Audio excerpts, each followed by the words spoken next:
욥기 36장 26절부터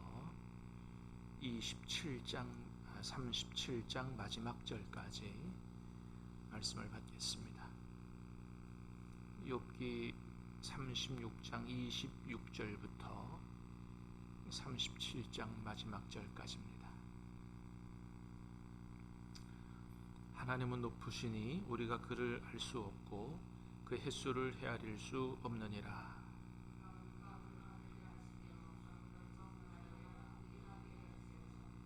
그것이 구름에서 내려 많은 사람에게 쏟아지느니라.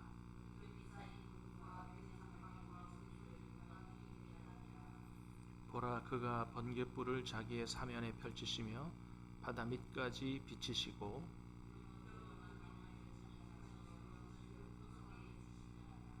그가 번갯불을 손바닥 안에 넣으시고 그가 번갯불을 명령하사 관역을 치시도다.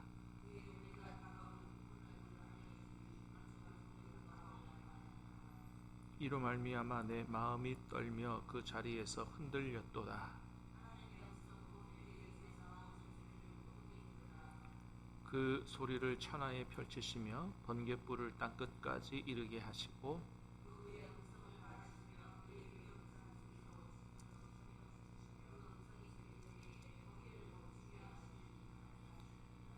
하나님은 놀라운 음성을 내시며 우리가 헤아릴 수 없는 큰 일을 행하시느니라.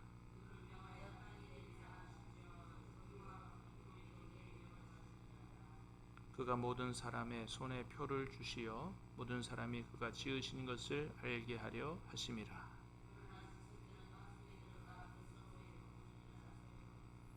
폭풍우는 그 밀실에서 나오고 추위는 북풍을 타고 오느니라.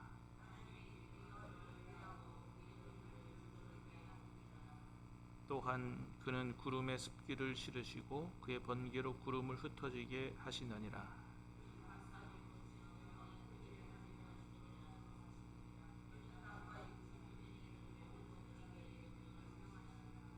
혹은 징계를 위하여 혹은 땅을 위하여 혹은 긍휼을 위하여 그가 이런 일을 생기게 하시니라.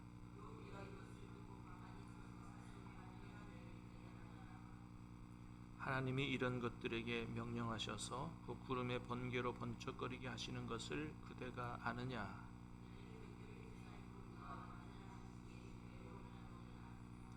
땅이 고요할 때에 남풍으로 말미암아 그대의 의복이 따뜻한 까닭을 그대가 아느냐?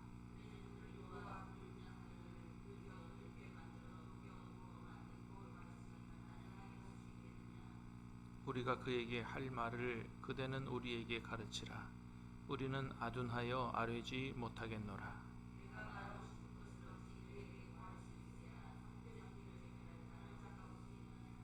그런즉 바람이 불어 하늘이 말끔하게 되었을 때 그 밝은 빛을 아무도 볼 수 없느니라.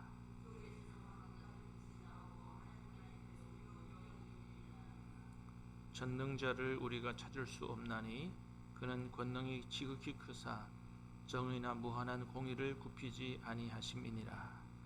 사람들은 그를 경외하고 그는 스스로 지혜롭다 하는 모든 무시하시느니라. 아멘. 자, 이제 내일 말씀부터는 이제 하나님이 등장을 하시는데, 하나님 등장하시기 전에 욥의 네 번째 친구인 엘리후라고 하는 사람의 하나님을 향한 변론 마지막 부분을 오늘 본문이 기록하고 있습니다. 자, 36장의 26절부터 31절까지 다시 한번 보겠습니다. 26절에서 31절까지 시작. 하나님은 높으시니 우리가 그를 알 수 없고 그 횟수를 헤아릴 수 없느니라. 그가 물방울을 가늘게 하시며 빗방울이 그것이 구름에서 내려 많은 사람에게 쏟아지느니라. 겹겹이 쌓인 구름과 그의 장막의 우레소리를 누가 능히 깨달으랴. 보라, 그가 번갯불을 자기의 사면에 펼치시며 바다 밑까지 비치시고 이런 것들로 만민을 심판하시며 음식을 풍성하게 주시느니라. 아멘. 자, 한마디로 엘리후가 말하는 건 뭐냐 하면 하나님은 아주 높은 곳에 계시는 우리가 다 알 수 없는 초월적인 하나님이시다. 26절에 그랬죠. 하나님은 높으시니 우리가 그를 알 수 없고 그의 횟수를 헤아릴 수 없느니라. 하나님은 알 수 없는 분이다. 아주 높으신 분이기 때문에. 그 다음에 이제 27절부터 28절은 하나님의 위대하심을 뭘 가지고 설명하냐면 이 땅에 비를 어떻게 내리시는가, 그러니까 비를 오게 하는 과정을 통해서 하나님의 위대하심을 얘기합니다. 그가 물방울을 가늘게 하시고, 그러니까 이제 물이 수증기로 이렇게 올라가는 걸 얘기하는 거예요. 가늘게 하시고, 수증기로 올라가는 것이 뭐예요? 이제 증발하여 빗방울이 증발하여 물방울이 가늘게 되고 빗방울이 증발해서 안개가 되고, 그죠? 자, 안개가 되고 그 다음에 그것이 구름이 돼가지고 내려서 많은 사람에게 쏟아진다, 그죠? 그러니까 물방울이나 빗방울이 증발해서 안개가 되고 그게 또 구름이 되고 또 나중에 쏟아져서, 이게 다 하나님께서 이렇게 하시는 거다. 이게 놀라운 거다 이거죠. 누가 과연 그렇게 하겠느냐. 그 다음에 29절에 보니까 그랬어요. 겹겹이 쌓인 구름과 그의 장막의 우레소리를 누가 능히 깨달으랴. 천둥 소리를 누가 깨달으랴. 보라, 그가 번갯불을 자기의 사면에 펼치시고 바다 밑까지 비치시고 이런 것들을 만면을 심판하시며 음식을 풍성하게 주시느니라. 천둥과 번개를 다스리시는 하나님은 이런 하나님이시다. 음식을 풍성하게 주시느니라. 그러니까 이렇게 비가 오는 과정을 통해서 곡식이 자라게 하고 우리가 음식을 먹을 수 있도록 하신다. 사실 그런 걸 가만히 생각해 보면 참 하나님이 위대하시죠. 여러분, 우리가 집에서 화분에 조그마한 화분을 하나 기르려고 그래도 어떻게 해야 돼요? 거기다가 물도 줘야 되고, 물을 잘 맞춰 줘야 되죠. 물 안 주면 죽지 않습니까? 거기다가 또 거름도 줘야 되고 때로는 영양소도 줘야 되고, 뭐 이렇게 조그마한 화초 하나 기르는 것도 이게 쉽지 않아요. 근데 여러분, 이 온 천지에 이 뭐 오곡백과 나는 뭐 이런 것뿐만 아니고 이 산에 있는 나무들, 그죠? 그 물 안 주면 어떻게 되겠어요?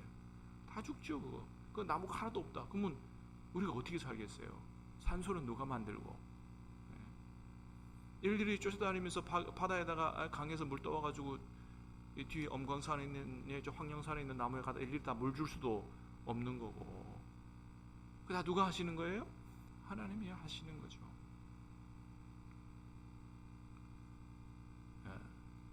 여러분, 산불 한번 놔보세요. 산불 나면은 그 산불 끄기 위해서 소방관들이, 그죠? 얼마나 애를 써요. 그래, 산불 나면 뭐 헬기가, 그죠? 헬기로 물을 탁 뜨는 거 안 해도 물이 엄청나거든요. 근데 그것 갖고 헬기를 날라가지고 산에다 물 부어서 끄는 거 보면 어떤 생각이 들어요? 야, 금방 꺼지겠다, 이런 생각이 듭니까? 아이고, 저거 언제 꺼지나, 그런 생각이 들죠. 뭐 사람들이 막 최선을 다해서 헬기를 동원하고 해도 쉽지 않아요. 근데 하나님은 아주 간단하게 끄시더라고요. 소나기 한번 따고면 딱 끝나는 거예요. 제가 실제로 그걸 한번 본 일이 있어요. 산불 났는데 막 사람들이 불 끄고 막 헬기 날아다니고 안 꺼지죠. 근데 구름이 쫙 묶고 먹구름이 오더니 비가 오니까 순식간에 해결이. 이야, 하나님 진짜 멋지시게 해결하시는구나. 그러니까 지금 이 욥의 친구가 그런 얘기를 하는 거예요. 하나님 이런 분이시다라는 거예요. 그러니까 한마디로 말하면 뭐냐면, 하나님이 하시는 일을 뭐 자꾸 원망 불평하고 하나님 대들지 말고 그냥 아멘으로 받고 회개하라는 거예요. 회개하라는 거예요. 자, 그래서 이런 하나님의 일하심을 보고 37장 1절에 보니까 뭐라 그랬어요? 시작. 이로 말미암아 내 마음이 떨며 그 자리에서 흔들렸도다. 그러니까 하나님이 하신 일을 가면 생각해 보면 아주 마음이 떨리고 말이죠. 하나님이 위대하심 때문에 내가 어쩔 줄 모르겠다. 사실 이런 거는 좀 배울 만해요. 우리가 온 천 우주 만물을 보면서 하나님이 하시는 일들을 보면서 뭐예요? 정말 하나님 앞에 이 두렵고 떨리는 마음으로 찬양하고, 그죠? 야, 우리 하나님의 일하심이 이렇게 멋지구나, 이렇게 위대하신 분이구나. 그래서 두렵고 떨리는 마음을 갖는 게 대단히 소중한 믿음의 한 모습이죠. 자, 그래서 14절 보면 37장 14절 시작. 욥이여 이것을 듣고 가만히 서서 하나님의 오묘한 일을 깨달으라. 자꾸 원망불평하고 대들지 말라는 거죠. 15절 16절 시작. 하나님이 이런 것들에게 명령하셔서 그 구름의 번개로 번쩍거리시게 하는 것을 그대가 아느냐? 그대는 겹겹이 쌓인 구름과 완전한 지식의 경이로움을 아느냐? 17절 시작. 땅이 고요할 때에 남풍으로 말미암아 그대의 의복의 따뜻한 까닭을 그대가 아느냐?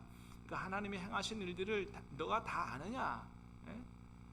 그러니까 뭣도 모르면서 자꾸 이게 나는 죄 없는데 하나님이 자꾸 나를 힘들게 하고 이렇게 자꾸 대들지 말라는 거예요. 예. 그러니까 완전히 하나님이 어떤 분이신가 해서 하나님에 대해서 자 이렇게 변론을 하면서 하나님은 이렇게 위대하시고 이렇게 높으신 분이니 보잘것없는 너는 찍소리 말고 아멘하고 회개하고 그렇게 하라고 지금 몰아붙이는 거죠. 자, 24절 마지막 절 시작. 그러므로 사람들은 그를 경외하고 그는 스스로 지혜롭다 하는 모든 자를 무시하시느니라. 그래서 하나님을 경외해라. 스스로 지혜롭다고 똑똑한 척하고 나 죄 없다 그러고 그렇게 하지 마라. 하나님이 그런 사람 무시한다. 이제 최종적인 결론을 얘기하죠. 그래서 여러분 오늘 우리가 읽었지만은 이 엘리후뿐만 아니고 이제 욥의 다른 친구들도 그렇습니다. 하나님에 대해서 변론하고 얘기할 때는 하나님은 이런 분이라고 얘기할 때는 청산유수예요. 얼마나 똑똑하고 아는 게 많은지 막 욥에게 얘기해 줍니다. 하나님에 대해서 얘기할 때는 그렇게 아는 게 많고 그렇게 할 말이 많고 한데 안타까운 게 뭐냐? 형제와 이웃을 사랑하는 데는 너무나도 무관심하고 너무나도 무능력하다. 어떻게 이렇게 욥의 사정을 몰라줄까요? 하나님에 대해서는 뚫어지게 아는데 욥의 사정과 욥의 형편과 욥의 심정에 대해서 너무 몰라, 너무 공감하지 못해, 너무 무관심하고 무능력하다. 이게 친구들의 문제고 잘못하면 우리들의 문제다라고 하는 것입니다. 여러분, 하나님은 요한일서를 통해서 분명히 말씀하셨어요. 보이는 형제자매를 사랑하지 아니하는 자가 보이지 않는 하나님을 사랑할 수 없다고 말씀하셨습니다. 너무나도 중요한 말씀이에요. 그러니까 진짜 하나님을 사랑하려면 뭐예요? 보이는 형제자매부터 사랑해라. 진짜 하나님을 사랑하는 사람은 그 사랑이 어디에서 완성되어져야 된다. 어디에서 열매 맺어야 된다. 사람을 사랑하는 데서 열매 맺어야 된다라는 것을 말씀하는 것이죠. 여러분, 우리가 잘 아는 것처럼 우리나라가 막 한참 그 산업화를 거칠 때는 나라가 막 발전할 때, 경제가 부흥할 때 과학기술이 아주 굉장히 대두가 됐어요. 그래서 지금도 그렇습니다만은 컴퓨터공학과, 대학을 가도 취직 잘 되는 컴퓨터공학과라든지 전기공학과라든지 그런 게 굉장히 선호하는 그런 학문이었죠. 최근 들어서 어떤 학문이 뜨고 있냐면 인문학이 뜨고 있습니다. 인문학이라는 학문은 어떤 학문이냐면 한마디로 말하면 인간의 고귀함을 알고 인간을 사랑할 줄 아는, 인간을 귀하게 존중할 줄 아는 게 중요하다. 이제 왜 그런 학문이 뜨겠어요? 이제 막 배고파서 먹고 살기 힘든 시절은 지났다 이거죠. 이제 다 먹고 살만해졌어요. 그러다 보니까 나중에는, 예전에는 막 나라를 발전시키고 하면서 돈 벌기 위해서 막 노동 착취도 하고, 그래서 막 공장 노동자들이 월급 못 받고 비인간적인 대우를 받아 막 분신자살도 하고 막 그랬잖아요. 우리나라 산업화 시절에. 이제 우리나라가 살만하게 되고 선진국 대열에 들어가고 이런 수준에 이르다 보니까 돈보다 사람이 중요하다. 그래서 인문학이 발전하는 거거든요. 사람의 소중함을 얘기하는. 인문학이라 할 때 인문이 무슨 뜻이냐면 사람 인자에 그럴 문자예요. 그게 그럴 문자고 꾸밀 문자인데 그게 문이라는 뜻도 있다 그래요. 문이. 그러니까 사람에게는 각각의 고유한 문의가 있다는 말이에요. 사람은 다 똑같은 존재가 아니다 말이에요. 다 나름대로의 고유한 문의가 있다. 여러분, 나름대로의 고유한 문의가 있다면 무슨 말이에요? 하나하나가 다 그 나름대로의 가치가 있고 다 소중하다는 것을 얘기하는 거죠. 그래서 사람은 뭔가를 이루어내기 위해서 도구나 물건으로 취급받아서는 안 되고 한 사람의 고유한 가치가 있는 이런 아주 인격체로 존중받아야 된다라는 것을 강조하는 게 이제 인문학입니다. 그렇다고 볼 때 지금 시중에 가면 인문학 책이 굉장히 많이 나와 있는데 이 세상에 있는 모든 책들 중에서 가장 인문학적인 책이 어떤 책이냐 이거예요. 가장 탁월한 인문학 책은 성경입니다. 성경. 왜 그래요? 성경이 인간에 대해서 뭐라고 말합니까? 사람은 무슨 그 공산주의 이론이라든지 단순히 진화론에서 얘기하는 그런 정도가 아니고 하나님의 형상으로 만들어진 존재라고 말합니다. 이것보다 더 인간에 대해서 소중함을 얘기하는 책이 어디 있어요? 인간은 하나님의 형상을 따라 만들어졌다니까요. 더더군다나 죄에 빠진 인간을 폐기 처분하지 않고 그 인간을 구원하시기 위해서 하나님이 하나님의 독생자를 이 땅에 보내서 십자가에 죽이는 이런 일을 했다. 이것보다 사람의 가치를 더 존중하는 그런 책이 어디 있냐 이거예요. 그래서 우리 하나님은 어떤 분이시냐? 이 세상 모든 것 가운데서 인간을 가장 소중한 존재로 여기고 그 인간을 구원하고 그 인간에게 영생과 천국을 주시기 위해서 어떤 일이든지 감행하시는 예수님이 이 땅에 오셔서 하신 일이 뭐예요? 복음을 전하고 인간을 구원하신 거예요. 세리와 창녀까지도 세상 사람들이 다 무시하고 등 돌린 그런 사람까지도 하나님 예수님이 구원하시기 위해서 그들의 친구가 되어주신 이런 분이 예수님이신 거죠. 그래서 우리가 성경을 제대로 알고 공부하고 말씀을 배웠다면 우리가 어느 세상의 인문학자들보다도 훨씬 더 인문학적 소양을 갖춘 정말로 사람을 사랑할 줄 아는 사람의 귀함을 아는 이런 삶을 살아가야 된다라고 하는 것이죠. 그래서 신앙생활을 잘하는 사람이 어떤 사람들이냐? 오늘 우리 찬송했던 것처럼 하나님을 사랑하는 것만 아니라 내 형제와 이웃을 사랑하는 그렇습니다. 그래서 교회 열심히 다니고 열심히 교회에서 봉사하고 하나님을 향해서 열심히 있는 사람을 우리가 보통 믿음 좋다 그러는데 사실은 그렇게만 하는 사람은 믿음의 초보예요. 우리 신앙생활의 시작이 뭐냐? 하나님을 알아서 뜨거운 열정 가지고 하나님을 섬기는 것. 이게 신앙의 완성이 아니고요. 신앙의 시작입니다. 그래서 그 뜨거운 열정으로 하나님을 섬기며 나중에는 무엇으로 우리 신앙이 완성이 되어야 되느냐? 하나님이 사랑하신 사람을 내 몸처럼 여기며 사랑하는 열매를 맺어가는 것이 신앙의 완성이에요. 그래서 하나님을 뜨겁게 믿는 믿음으로 시작해서 뭐예요? 소망을 가지고 살다가 사랑으로 열매 맺는 신앙생활. 이게 진짜 성숙한 신앙생활입니다. 나 혼자 열심히 잘 믿는다고 다른 사람 무시하고 다른 사람 하찮게 보고 신앙의 초보인 거예요. 신앙의 초보. 네, 그렇습니다. 그래서 성령의 9가지 중에서 제일 먼저 얘기하는 열매가 뭐예요? 사랑의 열매죠.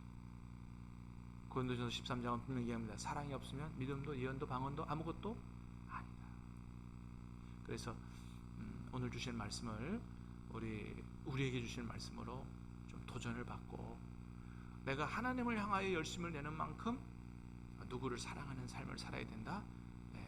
믿음과 믿음의 형제들과 이웃을 돌보는 뜨거운 사랑의 열매를 맺는 삶을 살아갈 때 하나님의 온전한 뜻을 이루는, 마음을 다하여 하나님을 사랑하고 내 이웃을 내 몸처럼 사랑하는 정말 예수님 닮은 그런 온전한 신앙생활이다 라는 것을 기억하고 저와 여러분이 그렇게 살아갈 수 있기를 주님의 이름으로 축복합니다. 기도하겠습니다.